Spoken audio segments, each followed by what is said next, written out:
Bom dia, boa tarde, boa noite, né? Para mim é boa madrugada, né? Azuleira, mas vamos que vamos, né?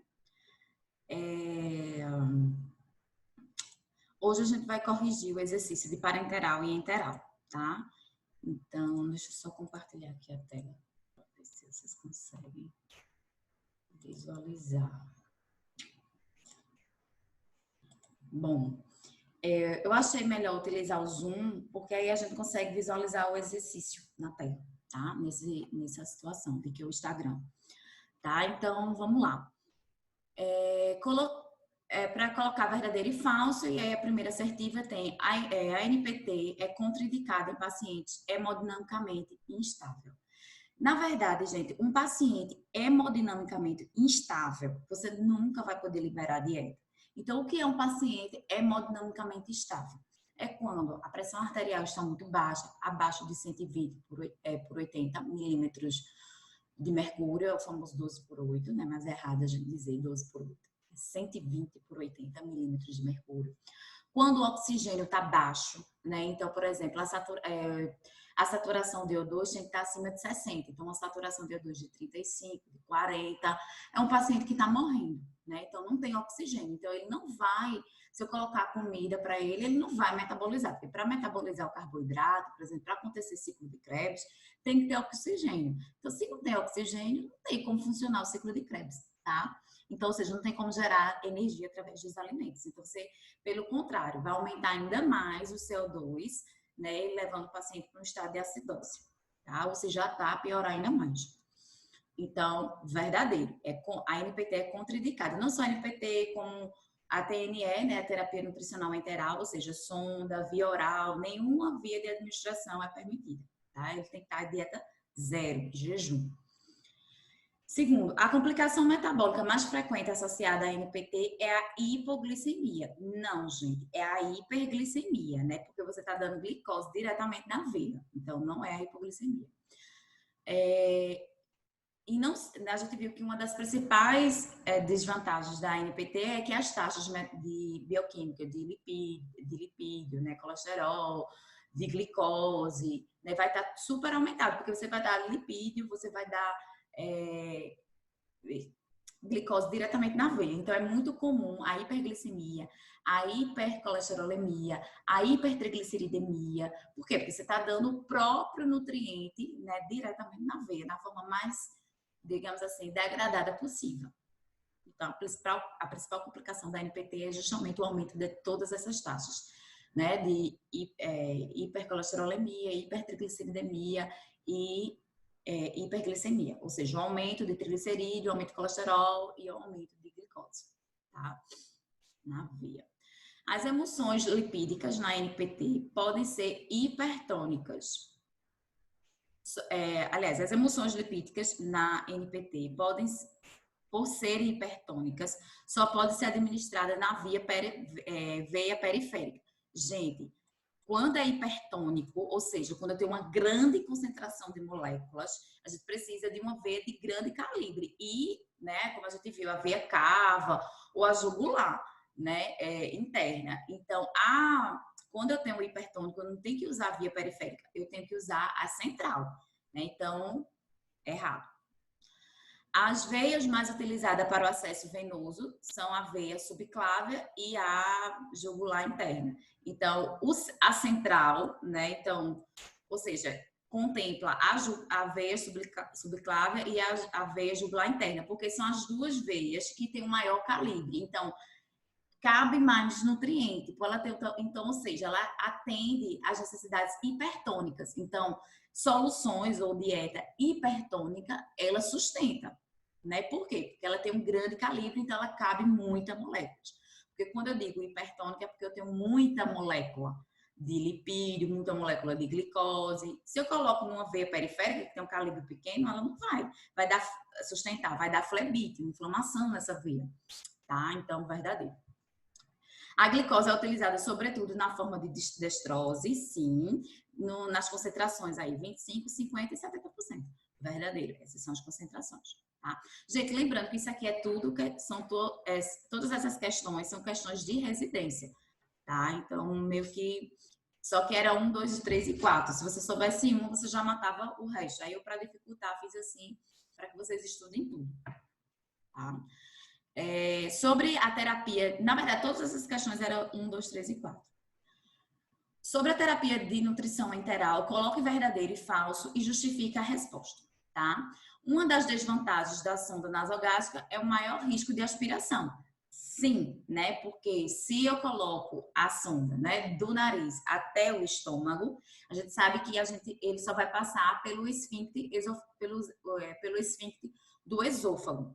Se eu coloco da naso até a nasoduodenal, que vai a sonda do nariz, né, até o duodeno, ele vai passar além digamos, quando o paciente vai vomitar, né, quando ele vai ter um episódio emético, que é a mesma coisa. Então, ele vai passar além dos esfíncteres do esôfago, vai passar pelo esfíncter do estômago. Então, ou seja, a chance de vômito é menor, porque ele vai passar por mais esfíncter, né? Ou seja, ele vai ter, como eu posso dizer, maiores barreiras. Daqui que chega na boca vai estar muito mais distante. É mais fácil você vomitar o alimento quando ele está na parte superior do trato intestinal do que na parte inferior. Então, vamos lá. Dietas poliméricas, aqui. Dietas poliméricas são aquelas dietas em que os macronutrientes se encontram na forma intacta. Verdadeiro, né? Então, a dieta polimérica é quando os macronutrientes, e principalmente a proteína, está na forma intacta, ou seja, não foi degradada ainda. Quando a sonda... E assim, quando é que ela é oligomérica, né, que é muito utilizado nas alergias alimentares, né, alergia à proteína do leite.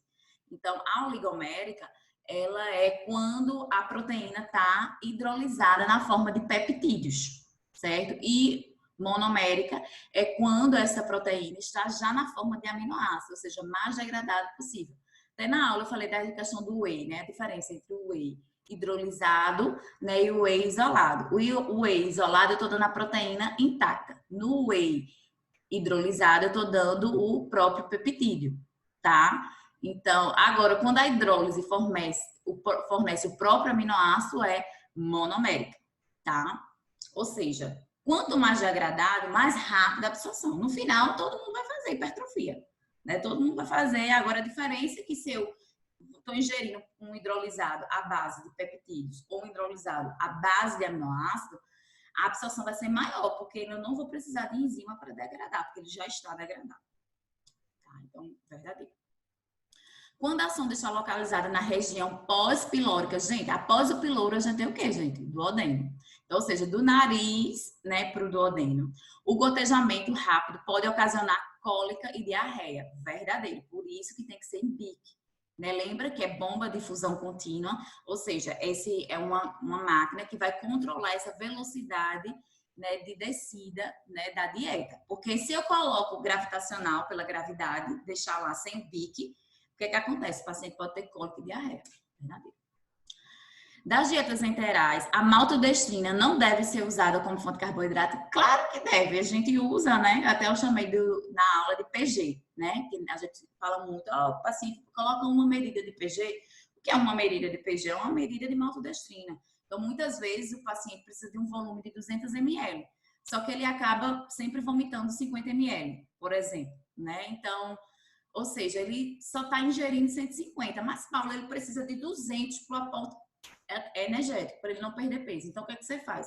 Como ele só tolera 150, né, você deixa o volume de 150 e coloca, né, scoops, né, de maltodextrina até completar a energia dele.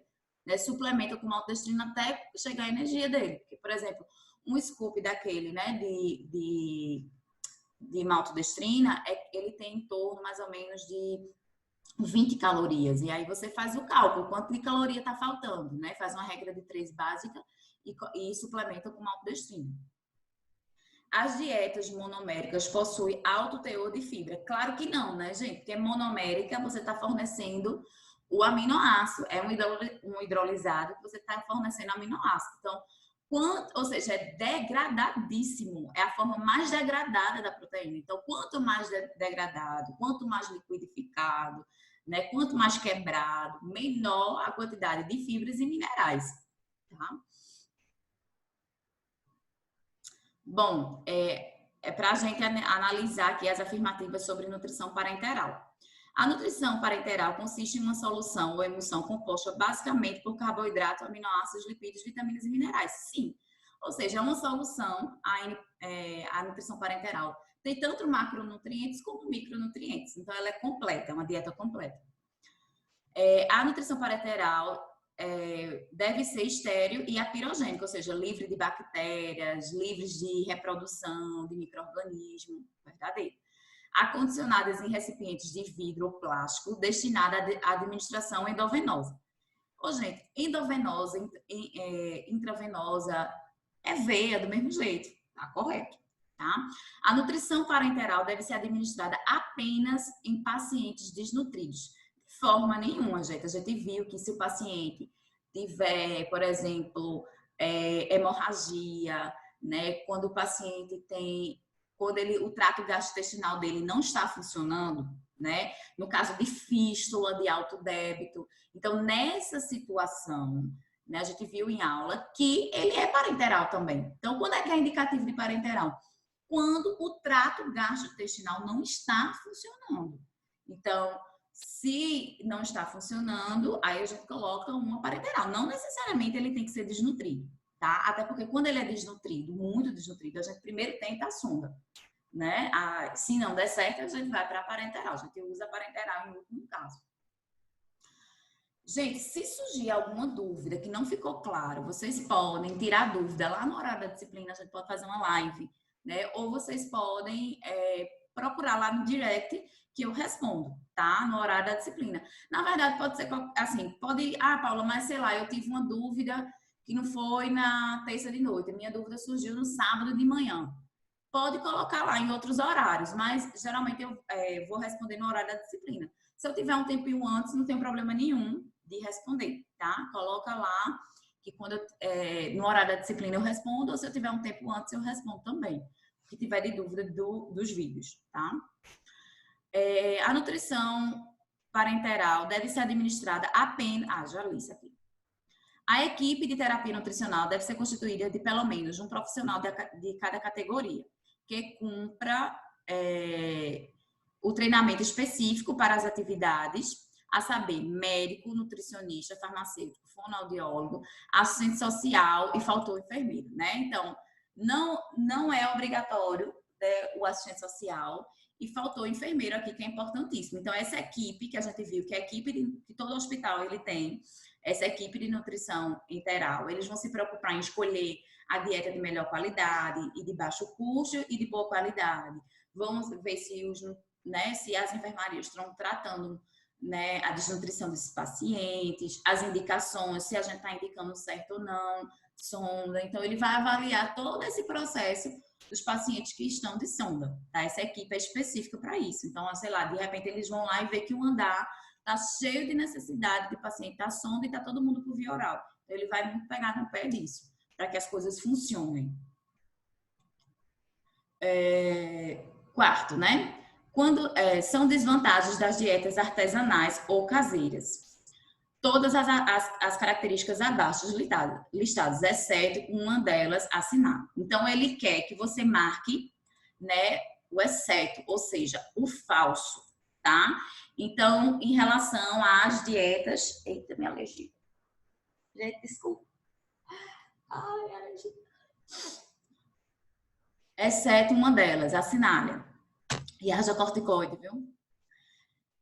A sinália, aí tem aqui, né? Vou começar aqui por debaixo. Fornecimento inadequado de micronutrientes.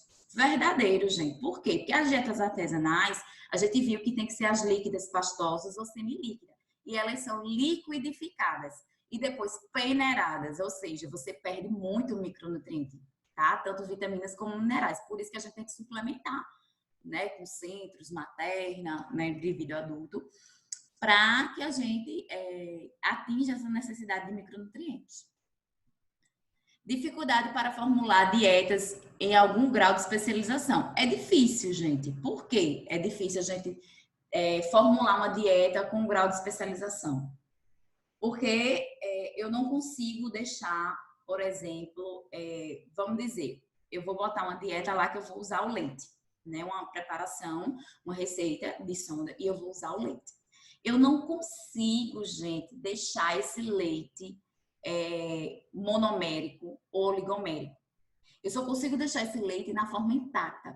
Então, quando eu quero, por exemplo, um paciente que tem alergia à proteína do leite de vaca, e eu eu vou liquidificar o leite, eu vou conseguir fazer como eu posso dizer, eu vou conseguir fazer uma oligomérica, uma monomérica? Não vai. Só por meio da indústria. Por isso, gente, que essas coisas funcionam no SUS, tá? Quando o paciente tem alergia, ele ganha essa lata, tá? Então, aí lá no IMIP tem uma casa que a gente chama casa de apoio, que a criança fica lá e só sai quando resolve na justiça, entende? Tem uma equipe que resolve exatamente isso para a mãezinha já lá sair com a lata, certo? Por exemplo, tem uma doença que é o Modulem, né? Que, na verdade, essa dieta, né? Do Modulem. E aí, ele não pode um nutriente específico, né? Por exemplo, galactosemia. Por exemplo, paciente que tem fenilcetonúria, né? Então, ele não pode a fenilalanina que tem nos leites, né? E aí, como é que ele vai... Uma criança precisa de leite. A gente não pode tirar leite de criança, porque ela está na fase de crescimento, aporte proteico. Então, aí lá na dieta polimérica, ele vai lá e tira só a fenilalanina. Em casa eu posso fazer isso. Ah, tá o leite aqui. Espera aí que eu vou tirar só a fenilalanina. Jamais no Brasil, precisa da indústria. Então, você tem dificuldades para formular dietas, sim. E aí a gente coloca como verdadeiro. Só que ela quer a falsa. Aqui tá verdadeiro, aqui tá verdadeiro. Tá? Deixa eu tirar esse nome. Instabilidade bromatológica do produto final. Instabilidade, sim. Por que instabilidade, gente? Eu não. Eu pulei uma, não foi? Composição nutricional não definida. Verdade. Veja, eu consigo contabilizar ferro, fósforo, potássio, molibdênio? Não. Por quê? Porque foi liquidificado. A fibra, eu consigo quantificar? Não, porque foi liquidificado. Então, composição nutricional não definida. Isso é verdade, tá? Instabilidade bromatológica do produto final? Sim. Então, por exemplo, a quantidade de cinza, a quantidade de carboidrato, de lipídio, tudo isso, né, de macronutrientes e de micronutrientes também vai ser alterado. Então, ou seja, ele vai ter uma instabilidade bromatológica. Aí tem aqui, individualização da fórmula quanto à composição nutricional e volume? Não. Gente, quando a gente faz a dieta artesanal, a gente não calcula volume. A gente calcula, gente, igual vocês aprenderem a entender, calcula um VET, calcula o cardápio, baseado nas necessidades desse VET, desse paciente, e depois manda liquidificar e peneirar. Então, a gente não define volume. Aqui ele está dizendo que a dieta define volume, não. E a composição nutricional, não. A gente não consegue saber a quantidade de micronutrientes, né? Então, ela quer a errada, então a letra A. Bom, gente, em relação à osmolaridade, né? Extremamente decorativo isso aqui, né? Mas vamos lá. Também foi uma questão de residência, tá? E aí é para vocês dizerem a classificação em relação ao hipertônico, hipotônico, isotônico. Então, a gente viu na aula que em relação a se é hipertônico é porque tem muitas moléculas. Hipotônico, poucas moléculas, né? Dentro da dieta polimérica, oligomérica ou monomérica, tá? Então, por exemplo, hipotônico é abaixo de 300, né, miliosmol, verdadeiro. Hipertônicos acima de 400 ml, falso. Isotônico entre 300 e 400, não, na verdade é 300 e 350, também falso. Paula, mais acima de 400 é hipertônico, mas eles são extremamente decorativos. Então, deixa eu abrir aqui Daí você sente como é o peso, né, da prova de residência. Mas é o que eu digo, minha gente. Se resolver todos os exercícios, passa. Porque todo ano repete as mesmas questões. Então, você vê que até o nosso exercício ele é repetitivo, né, justamente porque ela repete. Então, tem que decorar esta bendita tabela. Tá? Quando é que é hipotônico? Abaixo de 300, que a gente já viu. Quando é isotônico, entre 300 e 350. Lá ela tinha colocado 400. O hipertônico tinha acima de 400, mas o hipertônico é entre, ela quer que você diga, entre 550 e 750. Né? Se for entre 750 e 450, ou entre 350 e 550, seria levemente hipertônico. E acima de 750 seria acentuadamente hipertônico. Tá? Então,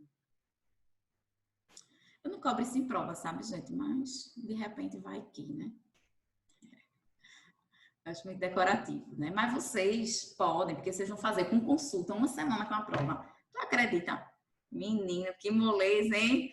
Eita, que tem gente aí que deve estar fazendo festa, que eu tô ligada. Aí fica, ai, que coisa ruim, professora, à distância. Eu só ligada nele. Vamos embora, mas eu tô achando ruim mesmo, viu, minha gente? Pelo amor de Deus, essa vida de youtuber, não aguento. Desculpa aí, foi só um desabafo. Mas, infelizmente, é a necessidade. O que me deixa feliz é que a gente está seguindo, gente, o cronograma normalmente. Então, a gente está cumprindo todo o cronograma. Então, se vocês pegarem o cronograma que eu mandei no início do semestre, vocês vão ver que a gente não está atrasado e nem está adiantado. Então, a gente está seguindo corretamente o planejado. Até a semana de prova. Então, assim, só teve uma mudança na semana de prova, mas, assim, muito pequena, nada que alterou o conteúdo. Então, se você pegar lá, eu disse que eu vou ter que fazer outro cronograma, mas não precisa. Pode seguir aquele cronograma que a gente mandou no início, que a gente vai seguir aquela rota, tá? O caminho da rosa. Então, vamos lá. Vamos estudar, que é melhor. Então, sexta questão. Uma solução típica de NPT na concentração habitual fornece aproximadamente 5 calorias em 1 ml. Tem referência que coloca 4, né? 4 calorias por 1 ml e 100 gramas de proteína litro. Gente, 100 gramas é muita proteína. Então, geralmente é 75, 70, 60, por aí, tá? Mas 100 é muito alto, tá? Acima de 80 é muito alto. Então, tá falso, certo? Letra B aqui. São exemplos de NPT. Fístula entérica de alto débito, claro, né? O que é fístula? Em uma linguagem popular, é quando o alimento sai por algum buraco. Né? Então, lembra que eu falei que da paciente oralista, a dieta, ao invés de seguir, né, e ser absorvido, não. Ela ingeria os alimentos e saía por umbigo, por exemplo. Né? Saía 600 ml de dieta. Então, isso é uma fístula. Nessa situação, o trato gastrointestinal está funcionando? Não. Se não está funcionando, NPT. Ilho adinâmico, ou seja, ele não tem movimento peristáltico. Trato gastrointestinal está funcionando? Não. Parenteral. Obstrução intestinal, que é o famoso nó na tripa. Gente, se eu tenho um nó na tripa, vai passar o alimento, eu tenho um nó aqui, vai passar o alimento? Não passa. O trato gastrointestinal não está funcionando, NPT. E, por fim, ali é hemorragia. Minha gente, um paciente sangrando. Imagina, sei lá, conversando com ele e ele está lá, jogando sangue em borra de café. Esse paciente está em condições de comer, ingerir pelo trato gastrointestinal. O trato gastrointestinal está funcionando? Não, está em sangramento. Então, hemorragias severas é também caso de NPT, tá? A NPT é indicada em pacientes graves na fase de instabilidade. Lembre que eu disse que a prova de residência ela só repete. Gente, paciente com instabilidade, a gente não é dieta zero. Já respondi isso aqui, tá certo? Volta lá para o início do vídeo, que tem uma questão igualzinha a essa. Tá? Quem não lembra, volta lá, porque paciente quando está instável, com saturação de O2 abaixo de 60, paciente, ou seja, o paciente não tem oxigênio, a pressão está baixa, está usando droga vasoativa, noradrenalina, norepinefrina, então o paciente está morrendo, então não libera NPT, nem sonda, nem via oral, não libera nada, deixa ele dieta zero. A glicose, né, de NPT é utilizada utilizada na forma principalmente de polissacarídeo. E tá doida, botar polissacarídeo? Não, polissacarídeo, gente, é o carboidrato intacto. É como você... Polissacarídeo é quem? Quem é polissacarídeo? É amido. Quem é polissacarídeo? Macaxeira, pão, né? Imagina você botar um pão direto na veia do paciente, uma macaxeira. Eu vou enfiar aqui uma macaxeira aqui na sua veia. Peraí, não vá fazer um negócio desse, não. Tá? Então, não é polissacarídeo, é monossacarídeo, um disacarídeo, ou seja, um carboidrato quebrado, tá? Vamos seguir aqui. As soluções padrões disponíveis são compostas de proteína intacta. E tá doido colocar uma proteína, um leite direto aqui, uma picanha direto na veia do paciente? Não. A proteína ela não pode estar intacta. A proteína tem que estar degradada. Falso. E as concentrações também, né, estão falsas, tá? Então, basicamente, que é uma coisa que cai muito na prova de residência, que é... Cadê? Deixa eu mostrar aqui para vocês. Ah, não tá nesse... Eu não ia achar, meu jeito, eu vou olhar no slide errado. Que é justamente as concentrações, né, dos macronutrientes, tá? E aí, só reforçando, com a glicose, que é de 25%, 50% e 70%, a solução, né? A de aminoácidos é 6,7%, 8,5% e 15%, e de lipídio é de 10% e 20%, tá? Então, acho por isso que as concentrações ali do aminoácido estava toda errada, né? Então, é 6,7%, 8,5% e 15%, tá? Aqui, ó, fornece 4 calorias em 1 grama. O carboidrato aqui, ó, fornece 3,4, né, por grama. Então, pra lá. Eita, cadê o negócio?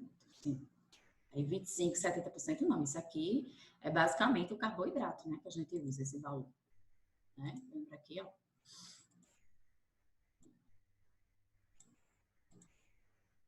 É 25%, 50% e 70%. Então, a gente usa para glicose, não para proteína, tá? Sétima questão. Coloca verdadeiro ou falso, né? A osmolaridade da NPT é geralmente superior a 1.000 miliosmol. Gente, NPT, né? Então, a gente viu que a nutrição parenteral, ela pode ser NPT ou NPP. Ela pode ser periférica ou ela pode ser total. Essa daqui é a total. Então, na total, é quando eu uso, quando a dieta vai ser administrada numa veia de grande calibre. Então, se eu tenho uma veia de grande calibre, eu vou suportar uma dieta, né, com uma solução com mais de 1.000 miliosmol. Que significa o quê? Muitas partículas. Então, ele sustenta, tá? Então, tá verdadeiro, tá? Agora, se fosse aqui tivesse NPP, tivesse um P, ou seja, seria uma periférica. Se fosse uma periférica, o que é que ia acontecer? Eu ia poder botar uma quantidade de moléculas acima de 1.000, não ia conseguir. Porque se eu colocasse, o paciente entrava numa flebite, inflamava essa veia, tá? A NPT é contraindicada olha de novo, né? É contraindicada em algumas contraindicações, tais como paciente com edema agudo do pulmão. Gente, edema é acúmulo de água no pulmão. E vocês sabem que a NPT, ela vai levar nutriente, mas ela leva água, eles estão dissolvidos numa solução. Aí você vai botar mais água, aí é que aumenta o edema e o paciente morre. Então, edema agudo do pulmão não pode NPT. Choque cardiogênico, o choque séptico, é quando o paciente está morrendo, né? Pressão baixa, saturação de O2 baixa, né? Usando droga vasoativa acima de 100 microgramas. Então, ou seja, é um paciente, ou ele está em acidose, ou em alcalose, ou seja, é um paciente que está morrendo, né? Em outras palavras. Então, um paciente que está morrendo, ele não tem que estar liberando dieta nenhuma, inclusive a NPT, tá? Então, aí é verdadeiro, é contraindicado mesmo. A concentração final de aminoácido é 8,5, na verdade a gente viu que é 8,7, né? Aqui, cadê? Tá. Aliás, 6,7, né? 8,5 e 15%, tá? Eita, peraí. Ah, não, gente, desculpa, eu errei. Ele está perguntando a concentração final. De fato, a concentração está correta. O que está errado aqui é a concentração final. A concentração final desse paciente é entre 4 e 5, né? Deixa eu mostrar aqui para vocês. Aqui, ó. 3,5 e 5. Tá vendo? 5% da concentração final, tá? Que até quando eu for fazer o cálculo de parenteral, eu vou mostrar para vocês como é que calcula, essa concentração final, tá? Mas a concentração final, depois que você faz todo o cálculo de NPT, você tem que calcular a concentração final do aminoácido, que tem que ficar entre 3,5, né, e 5%. Algumas referências colocam 4 a 5, aceita também, tá? Então, deixa eu voltar para cá. Então, tá falso, né? Que pegadinha da bexiga, né, minha gente? Mas a prova da residência é assim, cheia de pegadinha, né? Não li, fui achando que fui só na concentração aqui no vermelho, aí me lasquei, tá vendo? Declarei tudo. A concentração final, aí é só realmente essa que a gente viu, entre 3,5%, né, e 5%, né? O 4%, 5%. A concentração final. Agora, se for a concentração da solução, aí é 6,7%, 8,5%, 15%, tá? Foi triste. As veias mais utilizadas por acesso central, ou seja, que é o para NPT, são as veias subclávia e a veia jugular interna, verdadeiro. Porque são as veias de maior calibre, então por que recebe mais nutrientes. Então, verdadeiro. A glicose, gente, quem perdeu a aula vai ficar viajando aqui, viu? Ficar viajando. Então, se ligue, não falte aula, não deixe de assistir aula, que o babado é forte. A glicose é utilizada, sobretudo, nas concentrações de destrose. 10, 15 e 20%. Não, na verdade é 25, 50 e 70%. Então, já mostrei isso, tá? Então, como eu disse a vocês, a prova de residência se repete. A velocidade de infusão da fórmula de alimentação parenteral varia de acordo com a condição clínica do paciente. A velocidade ideal de infusão de glicose varia entre... Gente, esses valores, eles são aproximados, né? E eles são fixos, né? Entre 0,5 a 0,75 gramas por quilo hora. Por que a gente tem que colocar isso de glicose, né? Tem que controlar isso de glicose. Por vários motivos, né? Então, vocês sabem que se eu coloco muita glicose de uma vez, esse paciente pode ter uma hiperglicemia e acima de 600, por exemplo, o paciente pode ir a óbito, né? Então, você tem que controlar, você vai colocar a glicose para o paciente, mas você tem que controlar a velocidade para não ir tudo de uma vez. Então, como é que a gente faz esse cálculo? Você vai colocar a quantidade total em gramas do que você colocou, que a gente vai aprender daqui a pouco, né? Você vai botar a quantidade total em gramas de carboidrato, depois você vai dividir, né, pelo peso e depois você vai dividir por 24. E aí você vai chegar, essa fórmula que você coloca a quantidade, né, aqui, por exemplo, tem gramas, né? A quantidade em gramas total de carboidrato que você vai usar na solução, né, na dieta. Depois, essa quantidade você divide pelo peso do paciente e depois você divide por 24. E aí você calcula o que a gente chama de VIG, que é volume de infusão de glicose. E aí esse valor tem que ficar entre 0,5 e 0,75, para que o paciente não tenha uma hiperglicemia a ponto de levar ele ao coma ou um futuro óbito, tá? Então, isso tem aqui no slide. Essa parte aqui de NPT. Aqui, ó. Que deve ficar entre 0,5 e 0,8. Lá tá 0,75, gente. Mas 0,75 tá dentro de 0,8, tá? Então, mesma coisa. E como é que se calcula a VIG, né? A grama de carboidrato, né? A quantidade em gramas de carboidrato, né?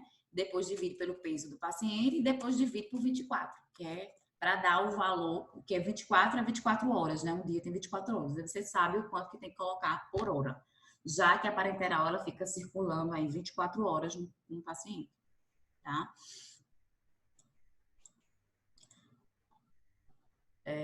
Ixi, Maria, que exercício grande. Eu jurando que eu tava perto de terminar. Nossa, tá longe.